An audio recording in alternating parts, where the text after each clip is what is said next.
आज के विषय है जीवन या मृत्यु को चुनने का स्वतंत्रता।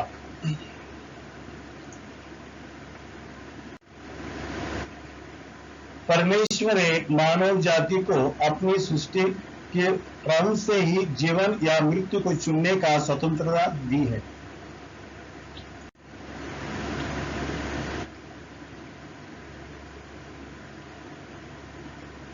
परमेश्वर ने मनुष्य को मिट्टी से बनाया है। उत्पत्ति किताब 2 अध्याय में वचन 7 से 9 पढ़ेंगे।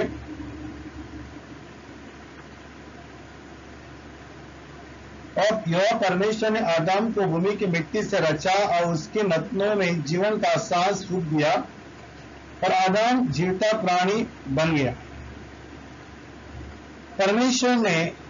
यहोवा परमेश्वर ने पूर्व की ओर से आदम देश में से एक वाटिका लगाई और वहां आदम को जिससे उसने रचा था रख दिया। और यह परमेश्वर ने भूमि से सब भांति के वृक्ष जो देखने में मनोहर और जिनके फल खाने में अच्छे हैं उगाए। वाटिका के बीच में जीवन का वृक्ष और जो भले या बुरे का ज्ञान का वृक्ष को भी लगाया।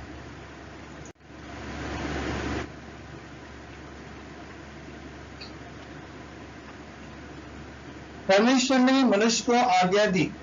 उत्पत्ति किताब 2 अध्याय वचन 15 से 17 पढ़ेंगे। तब यहोवा परमेश्वर ने आदम को लेकर आदम की वाटिका में रख दिया कि वह उसमें काम करे और उसकी रक्षा करे। तब यहोवा परमेश्वर ने आदम को यह आज्ञा दी कि तू वाटिका के सब उसका फल बिना खटके खा सकता है, पर भले या बुरे का ज्ञान का जो वृक्ष है उसका फल तू कभी नहीं खाना, क्योंकि जिस दिन उसका फल खाएगा उसी दिन अवश्य मर जाए। इसके बाद हम देखते हैं शैतान ने आदम हवा को लुभाया। तीसरा अध्याय वचन 1 से 5 पढ़ेंगे। यह परमेश्वर ने जितने बड़े पशु बनाए उन सब में सर्वद्रुप था। और उसने स्त्री से कहा, क्या सच है कि परमेश्वर ने कहा कि तू इस वाटिका से किसी उसका फल न खाना? स्त्री ने सर्प से कहा, इस वाटिका को उसका फल हम खा सकते हैं, पर जो उस वाटिका का बीच में है उसके फल में विषय में परमेश्वर ने कहा है कि न तू उसको खाना न उसको छूना, नहीं तो मर जाओगे। तो सर्प ने स्त्री से कहा, तुम निश्चय न मरोगे। तो परमेश्वर आप जानता है जिस दिन तुम उसका फल खाओगे उसी दिन तुम्हारी आंखें खुल जाएंगी, तुम भले बुरे का ज्ञान पाकर परमेश्वर तुल्य हो जाओगे। यहां पर हम देखते हैं किस प्रकार शैतान आया और शैतान आकर हवा को लुभाने लगा और उसको वो फल खाने का फायदा बताया। उसके बाद हम देखते हैं किस प्रकार ये पहला जोड़ा जो उदाहरण है जिसने परमेश्वर की आज्ञा का उल्लंघन करना चुना है। तीसरा वचन 6। जब स्त्री ने देखा कि उस वृक्ष का फल खाने में अच्छा है, देखने में मन भाव है, बुद्धि देने में चाहने योग है, तब उसने उसमें से तोड़कर खाया और अपने पति को भी दिया, उसने भी खाया। तो किस प्रकार हम देखते हैं शैतान ने उनको लुभाया, बताया कि वो फल खाने में फायदा क्या है। और यहां पर इसलिए वो फल देखा, वो आकृष्ट हुआ फल देखकर और उसने देखा उसका फायदा इतना अच्छा देखा, उसके बुद्धिमान हो जाएंगे, सर्वतुल्य हो जाएंगे। तो उसने फल तोड़ के खाया और अपने पति को दिया। इस प्रकार हम देखते हैं परमेश्वर उनको स्वतंत्रता चुनने के लिए जीवन या मृत्यु, तो लोग जीवन छोड़ के अलग मृत्यु को अपनाया।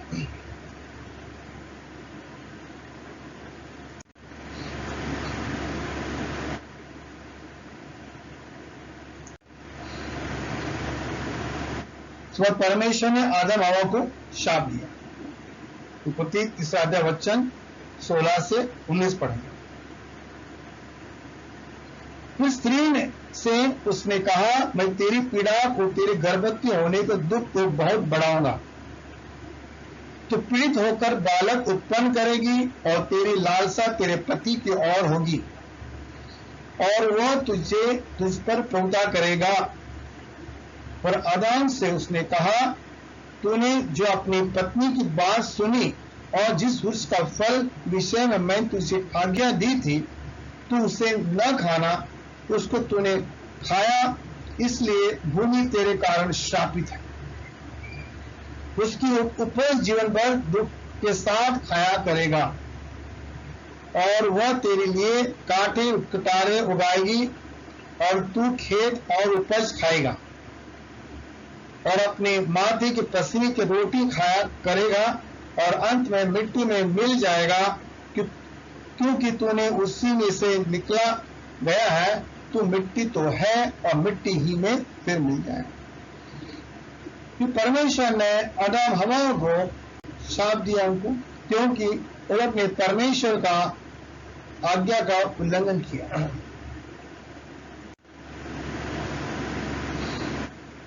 परमेश्वर ने उन्हें बगीचा से बाहर निकाल दिया। उत्पत्ति 7 वचन 22 से 24 पढ़ेंगे। फिर यह परमेश्वर ने मनुष्य भले बुरे का ज्ञान पाकर हमें से एक से समान हो गया, इसलिए अब ऐसा न हो कि वह हाथ बढ़ाकर जीवन का उसका फल भी तोड़कर खा ले और सदा जीवित रहे। तब यह परमेश्वर ने उसको आदम वाटिका से निकाल दिया और उस भूमि पर खेती करे जिसमें से वो बनाया गया है। इसलिए आदम को उसने निकाल दिया और जीवन का वृक्ष का मार्ग पर पहरा देने के लिए आदम के वाटिका में पूर्व की ओर चरों को और चारों ओर डूबने वाली जलवामय तलवार को भी नियुक्त कर दिया। हम देखें किस प्रकार परमेश्वर ने उनको निकाल दिया, क्योंकि वो जीवन को उसका फल खा के फिर जीवित रह सकेंगे। प्रभु ने उनको वहां से निकाल दिया। तो परमेश्वर कोई चीज एक बार बोलता है, बार बार नहीं बोलता। अभी हम देखते हैं यहाँ पर उनके सामने रखा गया था कि जीवन और मृत्यु रखा गया था और आदम हवा ने मृत्यु को अपनाया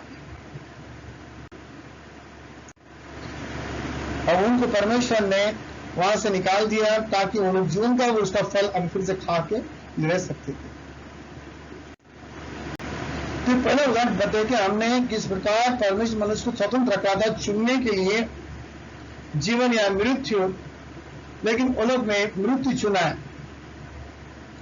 हम और उदाहरण देखेंगे यहाँ पर परमेश्वर इजराइल को जीवन या मृत्यु, आशीष या विनाश चुनने के लिए स्वतंत्रता दी थी। लेकिन हम देखेंगे यहाँ पर इजराइल ने क्या चुना।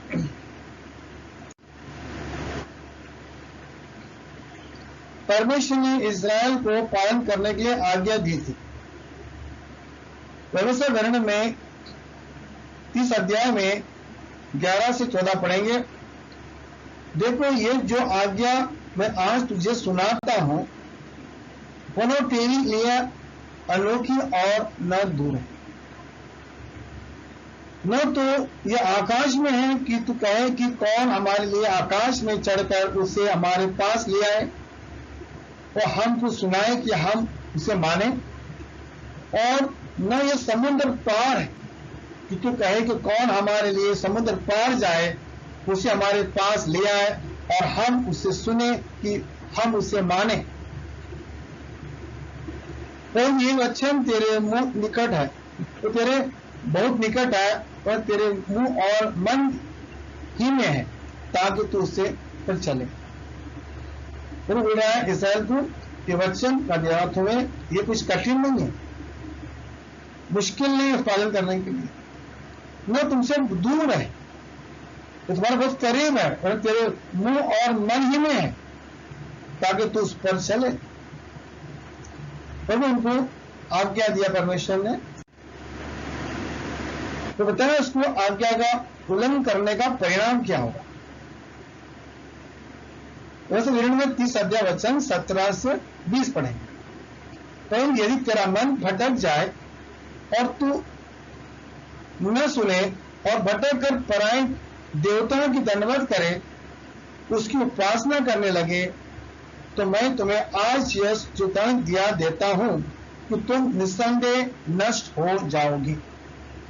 और जिस देश का अधिकार होने के लिए तो यरदन पार जा रहे हैं, उस देश में तुम बहुत दिनों के लिए रहना नहीं था। तो यहां परमेश्वर ने इस्राएल को चेतावनी दिया था कि तुम मेरा आज्ञा को तोड़ेंगे और भटक जाएंगे तो निश्चय तुम नष्ट हो जाओगे, और जो देश में जाने वाले तुम लोग रहने के लिए तो देश ज्यादा दिन टिकेगा नहीं, रहना नहीं पाएंगे। रीडिंग में देखेंगे 30 अध्याय में वचन 19 से 20 पढ़ेंगे।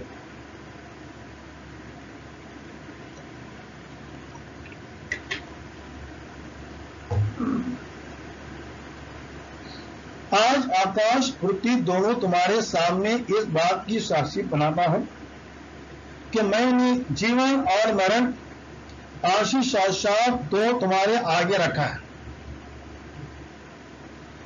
इसलिए तू जीवन ही को अपना ले कि तू और तेरा वंश दोनों जीवित रहे।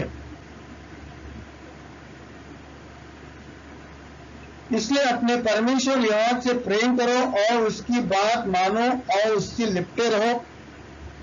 ये तेरा जीवन और तेरे की जीवन यही है। और ऐसा करने से जिस देश को यहोवा ने इब्राहिम, इसहाक, याकूब तेरे पुरजों को देने को शपथ खाई है, उस देश में तू बसा रहेगा।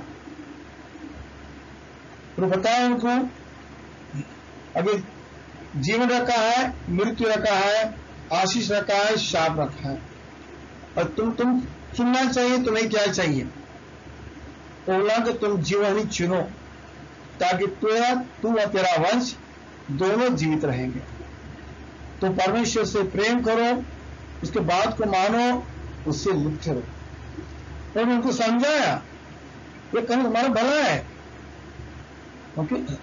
और परमेश्वर जो शपथ खाया है, यहोवा ने अब्राहम, इसहाक और याकूब तेरे पुरजों से तुम्हें देने की शपथ खाई है, वो देश तुम बसा रहेगा, तुम्हें आशीष मिलेगा। तभी अगर मेरी बात के पालन करेंगे तो हम जानते हैं इतिहास, इस्राएल लोग तो हमेशा भटकते रहते थे, उनके मन हमेशा भटकते रहते थे। तो लोग वो करते थे तो प्रभु ने उनको मना क्या करने के लिए। जब आदाम आवा नहीं किया तो बताया, प्रभु बोला उसको ये फल मत खाना, हमेशा मर जाओगे। लेकिन उन लोग ने वही किया तो प्रभु ने मना क्या था। यहाँ पे वही देखते हैं हम लोग गलत डिसीजन लेते हैं और स्वतंत्र चुनने के लिए, लेकिन वो लोग गलत लेते हैं, जिसका परिणाम विनाश है। इन जो लोग कर रहे हैं परमेश्वर के लिए एक घृणित है, परमेश्वर को नफरत करता है, और वो लोग वही करते हैं। तो उसे हम देखते संसार में, हम वही देखते हैं आज लोग वो करते हैं जो परमेश्वर नफरत करता है। यिर्मयाह 11:8 पढ़ेंगे। परंतु उन्होंने नहीं सुनी और नहीं मेरी बातों को पर कान लगाया, किंतु अपने अपने बुरे मन के हट पर चलते रहे। इसलिए मैंने उनके विषय में इस वाचा की सब बातों को पूर्ण किया, जिसमें मानने की मैंने उन्हें आज्ञा दी थी और उन्होंने न मानी। इस्राएल लोग, हम पढ़ते हैं इतिहास में कि हमेशा लोग हटते और भटकते रहते। तो यहां पर हम देखते हैं कि इस्राएल लोग परमेश्वर की उल्लंघन कर रहे थे।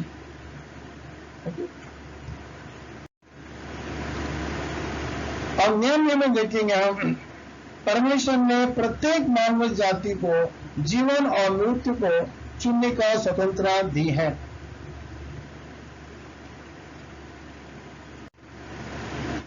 यीशु ने कहा, विश्वास करो या नाश हो। यूहन्ना 16:16-18।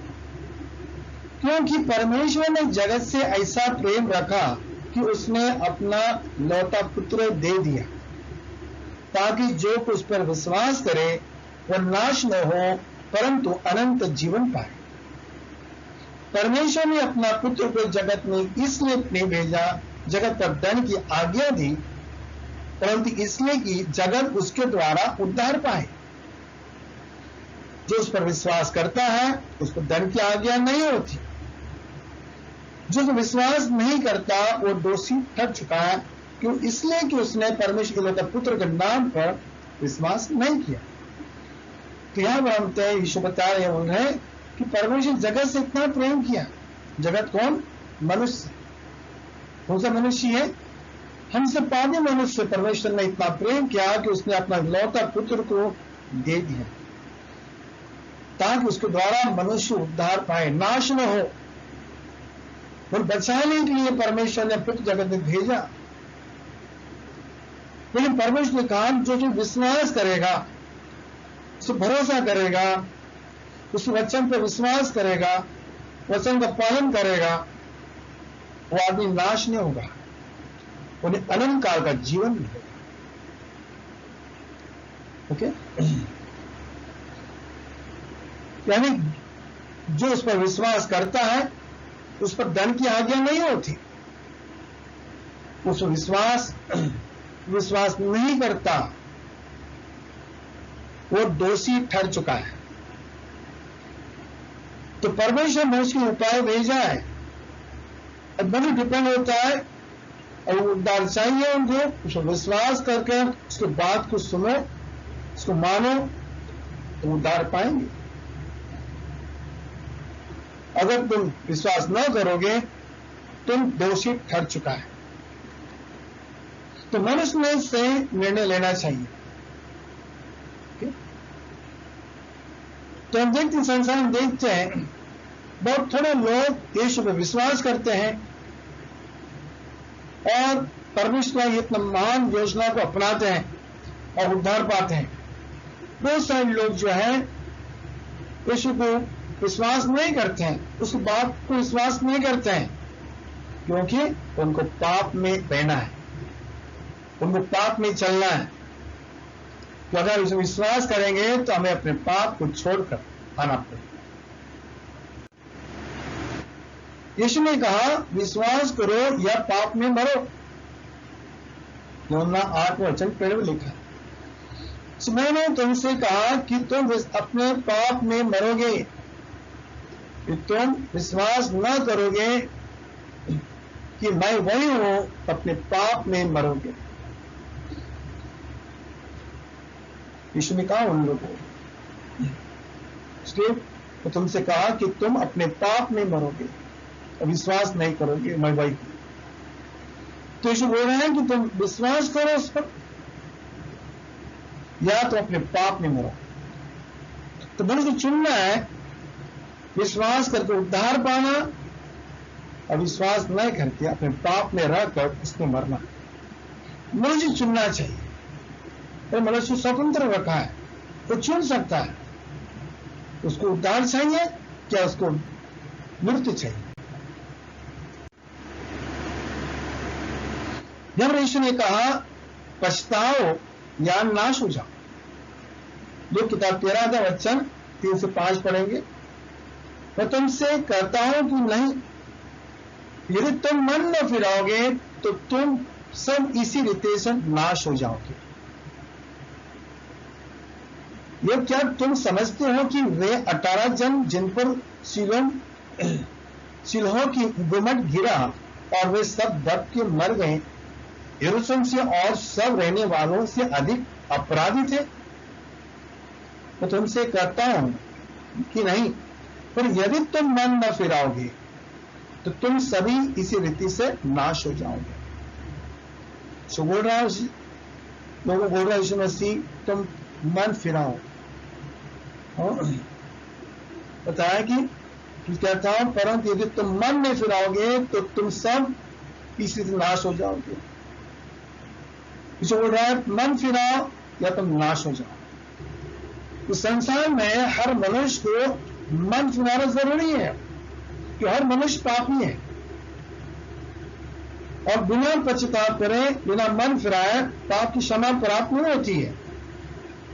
तो हर मनुष्य को अपने पाप की राह छोड़कर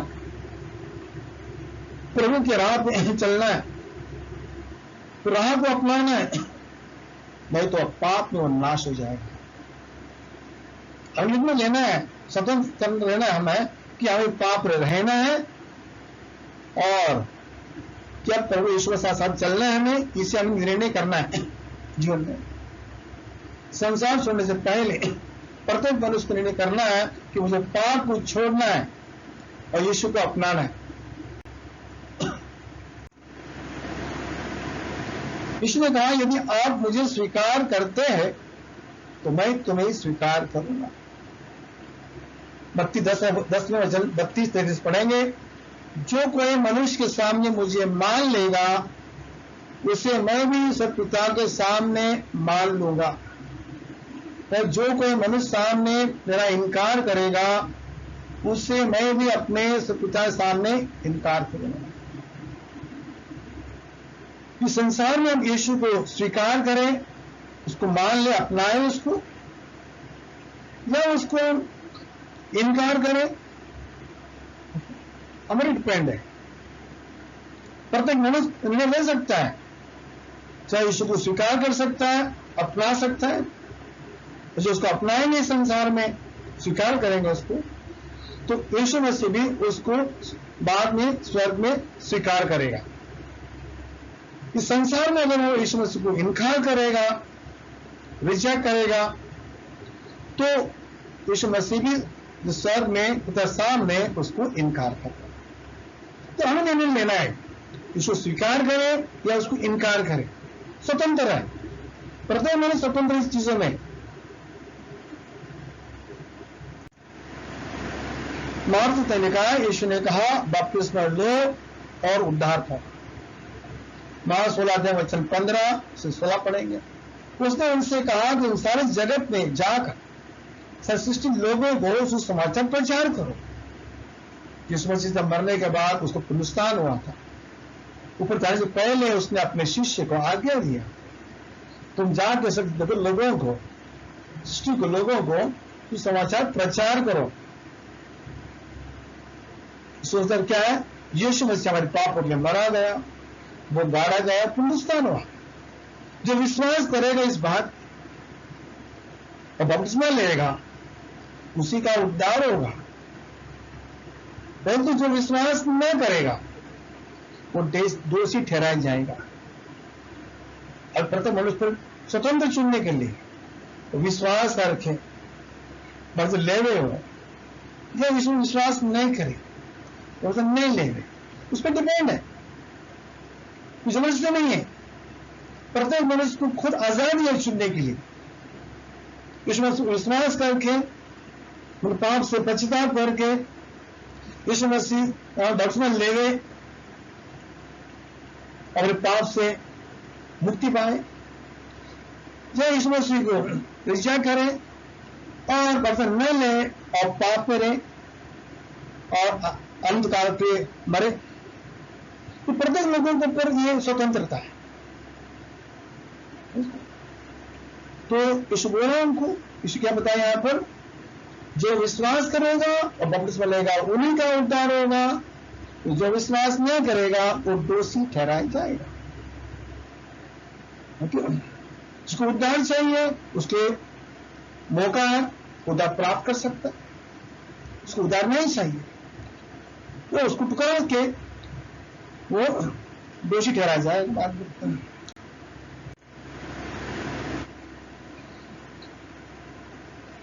ईसाई बनने के बाद में, मसीह बनने के बाद में ईसाई को स्वर्ग या नरक, अनंत जीवन या अनंत मृत्यु चुनने का स्वतंत्र था।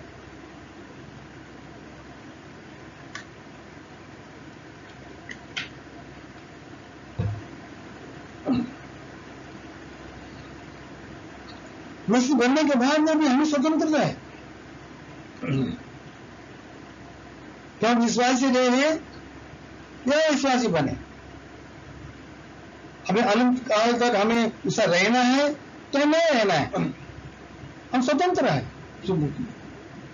हमें स्वर्ग जाना है और नरक जाना है, हमें अनंत जीवन चाहिए, अनंत मृत्यु चाहिए, हम स्वतंत्र है। जैसा कि हम एक ईसाई जीवन जी रहे हैं, हमें अलग अलग चुनौती का सामना करना और निर्णय लेना है जीवन में। क्या हमें परमेश्वर या सांसारिक भीड़ का अनुसरण करें? प्रभु आने के बाद में मैं प्रभु के साथ चलूं, क्या मैं संसार साथ चलूं? ये हमें निर्णय करना है। क्योंकि हम देखते हैं लोग प्रभु आने के बाद में वो संसार के साथ चलते हैं, उन्हें गलत निर्णय ले रहे हैं। इसलिए हमें सही निर्णय लेने की बहुत सावधानी बरतने की आवश्यकता है। हमारे एक गलत निर्णय हमारे अनंत का जीवन उनको हमेशा के लिए प्रभावित कर सकता है।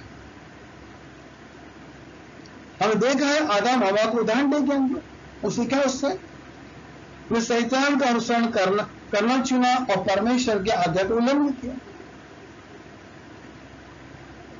उससे सीखना चाहिए। तुम आने के बाद में शैतान हमारे जीवन में हमेशा आके हमें उस्काएगा, लुभाएगा हमको,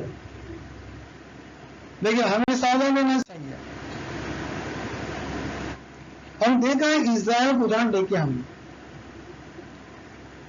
वे आज्ञा का उल्लंघन करने के कारण प्रतिज्ञा भूमि के प्रवेश करने के लिए सक्षम नहीं थे। हम देखें किस परमेश्वर ने किस प्रकार इस्राएल लोगों को मिस्र से छुड़ा के लाया, जहां गुलामी में थे। अब परमेश्वर ने योजना बनाया कि उनको कनान देश देने के लिए, जहां पर लोग सुखी से आनंद से रहकर प्रभु की स्तुति कर सके, प्रभु की सेवा कर सके। लेकिन हम देखते हैं इस्राएल लोग किस प्रकार के थे। हम जानते हैं हमेशा भटकते रहते थे, हटते थे, परमेश्वर का नियम उल्लंघन करते थे। तो इब्रानी 3:17-19 पढ़ेंगे। और वो 40 वर्ष तक किन लोगों से उठा रहा? क्या उन्हीं से नहीं जिन्होंने पाप किया और उनके लोटे जंगल में पड़ी रहे? उसने किन की शपथ खाई कि तुम मेरे निशान में प्रवेश करना न पाओगे, कि उनसे जिन्होंने आज्ञा न मानी। सो हम देखते हैं कि अविश्वास के कारण प्रवेश न कर सके और उनको निकाला मिस्र देश से भिजाने के लिए। लेकिन हम देखते हैं उन 40 वर्ष तक उन लोग भटकते रहे। 40 दिन वो लोग अविश्वासी थे, तो उसका परिणाम उनको 40 वर्ष तक भोगना पड़ा जंगल के अंदर। उन्होंने कहा कि ये लोग मेरी सब प्रवेश कभी नहीं कर पाते। कोई शपथ क्या परमेश्वर ने। तो हम देखते हैं कि इस प्रकार वो लोग परमेश्वर का नियम का पालन नहीं किया, इसलिए हम देखते हैं वो लोग उस कनान देश में प्रवेश नहीं कर सके। 6 लाख लोग निकले थे, सिर्फ पुरुष, उसके बाद स्त्रियां और अलग है, लेकिन 6 लाख पुरुष थे। उसमें सिर्फ 2 व्यक्ति अंदर प्रवेश किया। इतना बड़ा भीड़ समुदाय नहीं जा सका। परमेश्वर को भीड़ से मतलब नहीं है। हम लोगों को भीड़ से मतलब है। कई बार हम भीड़ देखते भीड़ होना चाहिए। परमेश्वर को आज्ञा का पालन करना जरूरी है, उसके बाद कुछ सम्मान करना जरूरी है। क्या हम सोचते हैं इतने लोग नरक जाएंगे? कुछ तो सोचते हैं। परमेश्वर को उसका जो बात का सम्मान करना चाहिए। तो यहां पर हम देखते हैं कि इस्राएल लोग कनान देश पहुंच नहीं पाए थे। उसके बाद उनके बच्चे जो थे वहां पैदा हो गए थे, वो लोग गए अंदर। बाहर में वो लोग वैसे थे, हट्टी थे, कुकर थे, प्रभु के नियम को तोड़ते थे।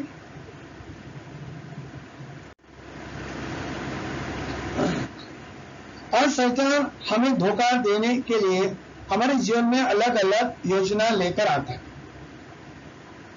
जैसा संसार, ग्लैमर, सफलता, समृद्धि, लोकप्रिय, आनंद दिखाकर, क्यों जानता है कि दुनिया में हर कोई इसके पीछे भाग रहा है। हम देखते संसार, हर लोग आज इस पीछे भागते हैं, प्रॉस्पेरिटी, सक्सेस, पॉपुलरिटी, प्लेजर, ये सब जो चीज लोग भागते हैं इनसे पीछे। वो लोग सोचते हैं कि ये परमेश्वर का आशीष है और वो उसको स्वीकार कर देते। कोई चीज यानी हमें ईश्वर से दूर ले जाता है, वो शैतान का जाल होता है।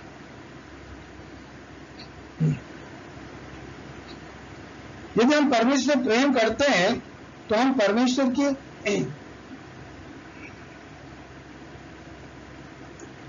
इच्छा अनुसार सही निर्णय लेंगे।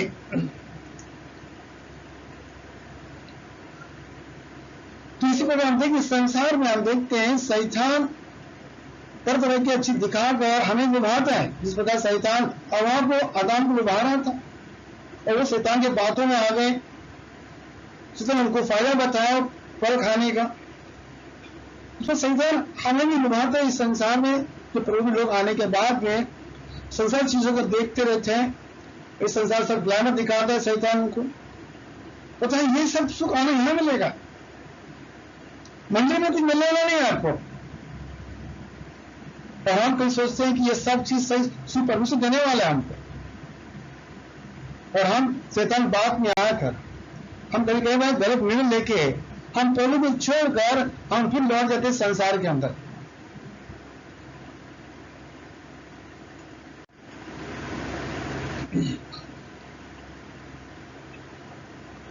ईसाई को तय करना चाहिए कि वो किससे चुने, परमेश्वर या संसार। अपोस्तल यूहन्ना ने 2 अध्याय वचन 15-17 पढ़ेंगे। तुम लोग तो संसार से और मैं संसार की वस्तु से प्रेम रखो। क्योंकि संसार से प्रेम रखता है तो उसमें पिता का प्रेम नहीं है। बोला यहां पर मनुष्य के लोगों को डायरेक्ट बोल रहा है, सीधा बताओ रहा उसको कि तुम बस संसार से, संसार में संसार मतलब ये नहीं कि लोग पहाड़ झाड़ पौधे उन बात नहीं कर रहा। संसार यानी दुष्ट युग। तो दुष्ट युग से तुम प्यार मत करो। अगर हम संसार से प्यार करेंगे तो हम परमेश्वर से प्यार नहीं कर सकते। जो हम लोग बोल रहे हैं मसीह लोगों को बोल रहा है कि प्रभु आने के बाद में हम परमेश्वर से प्यार करना चाहिए, हमें दुष्ट युग से प्यार नहीं करना चाहिए, उसे आकर्षित नहीं होना चाहिए कि जो संसार के अंदर है क्या है। अतः शरीर की अभिलाषाएं, आंखों की अभिलाषाएं, जिनका घमंड, ये पिता की ओर से नहीं है, ये सब चीज परमेश्वर से नहीं है। इस इच्छाएं, ये दुष्ट युग की इच्छाएं सब है।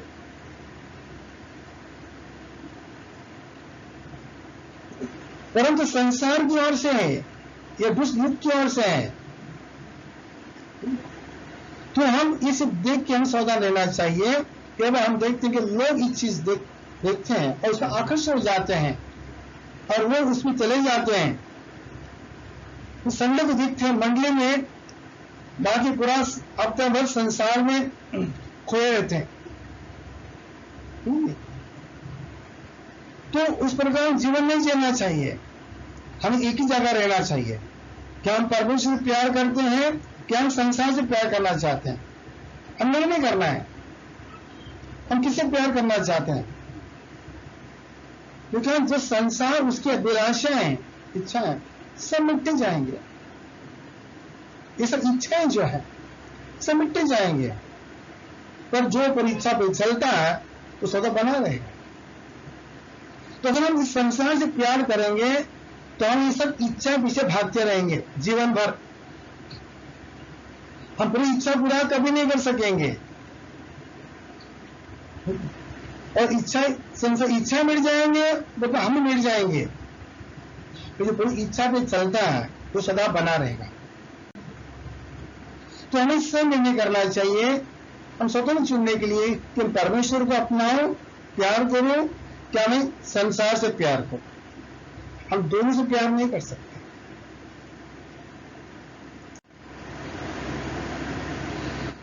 ईश्वर को आध्यात्मिक व्यभिचार जीवन नहीं जीना चाहिए। याकूब 4:4 ये व्यभिचारिणियों, क्या तुम नहीं जानती कि संसार से मित्रता करने परमेश्वर बैर करना है? सो जो कोई संसार मित्र होना चाहता है वो अपने आप को परमेश्वर से बैरी बनाता है। याकूब ने मसीह को कहा है व्यभिचारिणी मतलब अविश्वासी लोग, मतलब परमेश्वर से प्यार करना चाहते हैं और साथ में संसार से मित्रता रखना चाहते हैं। परमेश्वर प्यार करना चाहते हैं और दुष्ट युग से भी प्यार करना चाहता है, दोनों से रखना चाहता है। उसका कहते हैं उसको, उसको कहते हैं व्यभिचार। ये पाप है। एक व्यक्ति दो से प्यार नहीं कर सकता, दो से हिस्सा रखता है, उसको कहते हैं व्यभिचार। तो जब हम परमेश्वर से और संसार से प्यार करते हैं, हम आध्यात्मिक व्यभिचार करते हैं। हमें सही निर्णय करना चाहिए, हमको किससे मित्र रखना चाहिए। परमेश्वर रखना चाहिए तो हम परमेश्वर को प्रसन्न करेंगे। हम परमेश्वर को प्रसन्न करना चाहते हैं, संसार कुछ करना चाहते हैं, दोनों को नहीं कर सकते हैं। हमें सही निर्णय लेना चाहिए।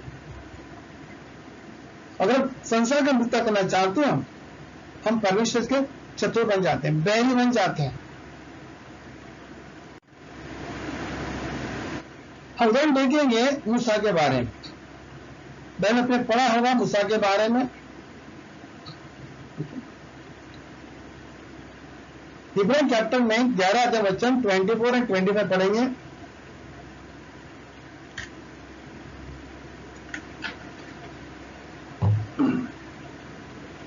विश्वास ही से मूसा ने सियाना होकर फिरौन की बेटी का पुत्र कहलाने को इनकार किया।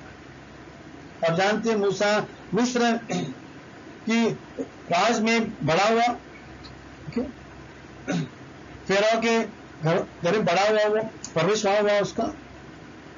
लेकिन बड़ा होने के बाद में उसने फिरौन के बेटी का पुत्र कहलाने का इनकार कर दिया। तो समझ गया मैं इस परिवार का मैं बेटा नहीं हूं। अगर उसको अगर अपना लेता था वो, तो उस राज मिस्र देश में हम देखते हैं तो वहां उसको सम्मान, धन, दौलत सब कुछ मिल सकता था, सुख सब मिल सकता था उसको। यहां तो वो राजा बन सकता था और चुपचाप वो मान लेता था तो मैं पहला का बेटा हूं। लेकिन उसने सोचा कि इस थोड़ा दिन क्या, इसलिए कि उसे पाप थोड़े दिन तो सुख भोगने से परम लोक का दुख भोगना उसे उत्तम लगा। यहां हम देखते हैं मिस्र का पूरा राज है, उसके हाथ में है, उसको अपना सकता है, उसको सम्मान सुख भोग सकता है वहां पर। अलग देखते हैं हम लोग इस्राएल लोग गुलामी में है, उसने वो छोड़कर सुख छोड़कर उसने प्रभु के लोगों के साथ रहना उत्तम लगा उसको। तो उसने परमेश्वर को अपनाया, मतलब उसने परमेश्वर को अपनाया। तो थोड़ा दिन सुख भोगना समझ गया, थोड़ा दिन का सुख है लेकिन पुरुषार्थ रहेगा तो अनंत काल का सुख मिलेगा। उसने थोड़ा दिन का सुख ठुकरा दिया उसने परमेश्वर के साथ आ गया। तो उसने स्वयं निर्णय लिया। तो हमें सीखना चाहिए। यहां पूरा सामने उसका सब कुछ है, ड्राइवर है और सब चांद शौकत सब कुछ सामने उसका है। यहां तक वह मिस्र का राजा बन सकता है, उसे ठुकरा दिया उसने। और कहां पे आया वो लोगों के साथ में आ गया, जहां उनके पास कुछ भी नहीं है, वहां पर उनको बुलाए नहीं थे। उसके कहते उसने विश्वास में नहीं लिया, उसका विश्वास परमेश्वर पे था।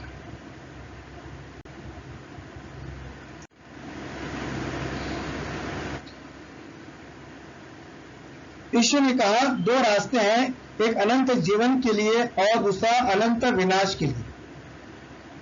संसार में दो रास्ते यीशु बताए। मत्ती 7:13-14 पढ़ेंगे। सकेत फाटक से प्रवेश करो, क्योंकि चौड़ा है वो फाटक, सकाल है वो मार्ग और विनाश को पहुंचता है, बहुत सारे जो उस पर प्रवेश करते हैं। सकेत है वो फाटक, सकरा है वो मार्ग और जीवन को पहुंचता है, थोड़े जो उसे पाते। इसने कहा कि दो फाटक है, सकेत फाटक है, चौड़ा फाटक है, विशाल मार्ग है, सकेत मार्ग है, दो मार्ग है। संसार देखते हैं कि यीशु का जो मार्ग जो है वो बहुत कठिन मार्ग है, उस सकरा मार्ग है, ओके, उसमें बहुत थोड़े लोग जाते हैं। वो मार्ग यीशु का मार्ग है, सच्चा मार्ग है। अगर आप यीशु के साथ चलेंगे इस संसार में, आपके पीछे ज्यादा लोग नहीं रहेंगे, फिर आप अकेला चलेंगे। सोचो कि आप यीशु का मार्ग भी जा रहे हैं और वो मार्ग जाता है स्वर्ग तरफ। यीशु के राह पे चलेंगे तो आप स्वर्ग जाएंगे। बोला बाइबल के अंदर, मार्ग सच्चाई जीवन मैं हूं, बिना मेरे पास आए कौन स्वर्ग पिता तक पहुंच नहीं सकता। यीशु मार्ग, तो सकरा मार्ग जो यीशु, उसके वो है जो जरिया है पहुंचने के लिए स्वर्ग में। दूसरा जो मार्ग है विशाल मार्ग है। वो मार्ग में वो मार्ग चौड़ा है, उसे तकलीफ नहीं है, बहुत लोग जाते हैं उसके अंदर। लेकिन यीशु का मार्ग बोला जाता है उसको, यीशु का मार्ग नहीं है वो कहते हैं यीशु भी यीशु का मार्ग है। यीशु का एक ही मार्ग है, 10 मार्ग नहीं है जाने। वो बोलते वो भी यीशु का मार्ग है, तो बहुत लोग हैं, तो उसमें ज्यादा संकोच नहीं है। हम कैसे भी रह सकते हैं, हम संसार में मजा कर सकते हैं और समृद्ध पूर्व में आ सकते हैं, साथ में प्रज्वल संसार में रह सकते हैं, ऐसा ही चल सकते हैं। सब कॉम्प्रोमाइज बोलते हैं उसको, लिबरल लाइफ लीव करने का उसमें। और हम भी स्वर्ग जाने वाले हैं, ये भी स्वर्ग जाएगा, सब स्वर्ग जाएगा। तो ये सब कॉम्प्रोमाइज जो संसार में लोग ने बनाया है, तो उसको बोलते हैं हमको कि विशाल जो मार्ग जो है सब बहुत लोग जाएंगे, वो विनाश तरफ जाएगा। लोग सब धोखे में। तो हमें सब एक दूसरे देख के चलने का नहीं, संसार में निर्णय लेने का नहीं। ज्यादातर हम देखते हैं लोग क्या करते हैं, वो करते हैं करके मैं भी करता है, मतलब कितने लोग करते हैं देखते हैं, इतने लोग कर रहे हैं, उसको जा रहा, तो रास्ता सही है, इसमें कोई जा रहा नहीं है, मतलब रास्ता गलत है। लोगों देख के लोग निर्णय करता है, डिसीजन लेते हैं, लेकिन संसार में चल जाएगा। लेकिन जब आध्यात्मिक जीवन देखने का हमको, तो लोगों देख के मत चलो, वचन देख के चलो। वचन क्या बोल रहा है, वचन आप पकड़ो, उसको देख के चलो, तो ये हम सही मार्ग पे चलेंगे। हम भीड़ देख के चलेंगे, हम धोखा खाएंगे, बाद में मौका मिलेगा नहीं। अभी एक रास्ता बदलो, सही रास्ता चुनो, ऐसा रास्ता अपनाओ।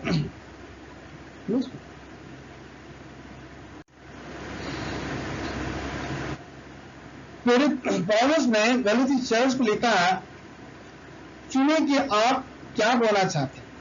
गलती किताब 6:7-8, धोखा ना खाओ, परमेश्वर सट्टे में नहीं उड़ाया जाता, मनुष्य जो कुछ बोता है वही वो काटेगा। कि जो अपने शरीर के लिए बोता है वो शरीर के द्वारा विनाश कटनी काटेगा, और जो आत्मा के लिए बोता है वो आत्मा के द्वारा अनंत जीवन का कटनी काटेगा। अपोस्तल पौल यहां पर मसीह को लिख रहा है, मंडली को लिख रहा है वो क्या बोल रहा है उनको, धोखा ना खाओ, परमेश्वर को ठट्टे में नहीं उड़ाया जाता। परमेश्वर हम ऐसे हल्के में ले नहीं सकते हैं। अब हम प्रभु में आए, अब हम कैसे जी सकते हैं? ठीक है, क्योंकि मनुष्य जो कुछ बोता है वही काटेगा। और प्रभु में आने के बाद में हमें सोचना चाहिए हमें क्या काटने के बाद में, वही तुम बो, क्योंकि जो अपने शरीर में बोएगा अभी वो शरीर के द्वारा विनाश कटनी काटेगा। हम खुद ही बोएंगे, ऐसा नहीं हम कुछ बोए हम अच्छा काटेंगे, ऐसा नहीं। हम जो बोते हैं वही हम काटने वाले हैं। जिस पर हम देखते हैं अगर खेत में मुझे अगर चावल बोना है तो मक्का नहीं काटेगा, ये चावल ही काटेगा। और मुझे मक्का बोना है, मक्का बोया में, तो हमें गेहूं नहीं काटेगा। उसी प्रकार जो कुछ हम बोते हैं वही हम काटेंगे। अगर हम शरीर के लिए बोएंगे तो उसका द्वारा हम विनाश कटनी काटने वाले हैं। धोखा मत खाओ कि तो आप अन्य जीवन कटनी काटने वाले नहीं, आप वही काटेंगे जो अपनी बोया है। आपने शरीर के लिए बोया था, हाँ, तो आप विनाश कटनी काटेंगे।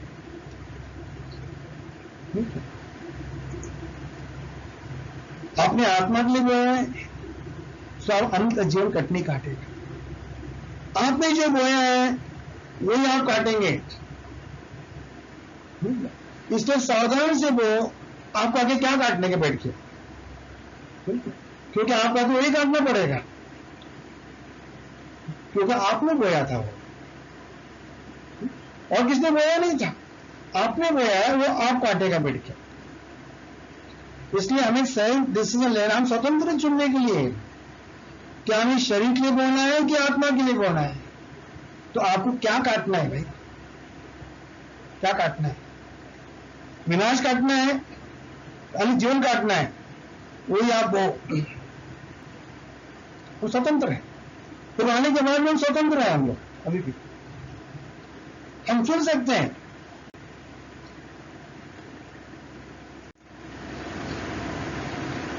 परमेश्वर ने प्रत्येक मनुष्य को उसकी आज्ञा मानने या उसकी आज्ञा उल्लंघन करने की स्वतंत्रता दी है। आज्ञा मानने वाले को ये आशीष देगा, उल्लंघन करने वाले के लिए शाप देगा। इसलिए हमें सब कुछ करने के लिए बहुत सावधान रहना की जरूरत है। जैसा उसने हमें आज्ञा दी वैसे हम करें। तो हमको जो बोला है वही हमें करना है, ऐसे जीना है हमें। हमारे एक गलत चुनाव हमें अनंत विनाश की ओर ले जा सकता है। अगर हम लापत जिंदगी जिएंगे पूर्व आने के बाद में, तो परिणाम हम जानते हैं, परिणाम बुरा होगा। परमेश्वर ने हमारे सामने अनंत जीवन, अनंत मृत्यु, स्वर्ग, नरक निर्धारित किया है। वो क्या सामने, उसे हमें चुनने के लिए आजादी दी है। हम स्वतंत्र हैं, पहले स्वतंत्र थे, अभी स्वतंत्र हम हैं। हम चुन सकते हैं, जबरदस्ती से नहीं है। हमारे डिपेंड होता है कि अगर मुझे स्वर्ग जाना है तो स्वर्ग के रास्ते में चलेगा, किसी हालत में वो तो उनको रोक नहीं सकता है। मेरी निर्णय है, मुझे स्वर्ग जाना है, मैं प्रभु का राह भी चलूंगा। और मुझे नरक भी जाना है, मुझे उसमें कर सकता है ना, मुझे स्वर्ग जाने के लिए मैंने निर्णय किया है, मैं नरक ही जाने का है, तो मेरा रास्ता पकड़ेगा, नरक का रास्ता, संसार रास्ता पकड़ेगा, हमें नरक जाएगा। तो हमें कहां जाना, ऐसा नहीं बाद में हम पछताएंगे, बोलेगा अरे मुझे स्वर्ग जाने का, मैं नरक कैसे पहुंच गया। तो भाई तू रास्ते में चल रहा था ना, तो रास्ता नरक का रास्ता था, तूने चुना था रास्ता, तू वहीं पहुंचेगा। इसलिए इस संसार जब तो है तो हमें यीशु का राह भी चलना है, उसके मार्ग भी चलना है हमको। हम संसार साथ में चलेंगे और बोलेगा मैं स्वर्ग जाएगा, मैं पांच राह भी चलूंगा और मैं स्वर्ग जाएगा, ऐसा हो सकता है? इसमें धोखा मत खाओ। परमेश्वर ठट्ठा उड़ा नहीं सकता है। जो हम बोएंगे बाद वो हम काटेंगे।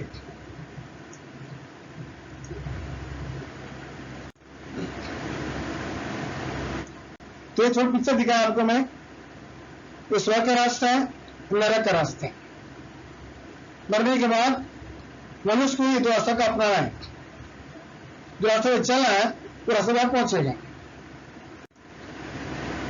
और फिर रास्ते में चलेंगे तो साथ में आप स्वर्ग में रह सकते हैं। जो जीवन जिया इस संसार में प्रभु के साथ में जिया, प्रभु की स्तुति आराधना, परमेश्वर के सम्मान अगर पालन किया आपने, उसे मार्ग पर चला है, तो आपको मौका मिलेगा बाद में हमेशा के लिए, अनंत काल के जीवन के लिए स्वयं रहकर परमेश्वर उपासना करने का मौका मिलेगा आपको। और आपने इस संसार में लोगों के साथ में मजा मस्ती किया है करने के बाद उनके साथ में आपकी जगह पे रहना पड़ेगा अनंत काल के लिए। जो आपको सही निर्णय लेना चाहिए, कहाँ रहने का आपको बात में, इसमें रहने का है, इस लोगों के साथ में रहने का, आपको इस संसार में लोगों के साथ में रहने का, या हमको प्रभु के साथ में रहना है। वो आपने सही निर्णय लिया, जिस प्रकार मूसा ने लिया था लेना है। थोड़ा दिन दुख भोगना, फिर साथ में उसी प्रकार संसार का दुख भोग के यीशु के साथ में रहेंगे, बाद में अनंत काल के हमें सुख भोगेंगे। और लोगों के साथ में सुख भोगेंगे इस संसार पाप में, बाद में हम उन सबके साथ यहाँ हमको दुख भोगना पड़ेगा।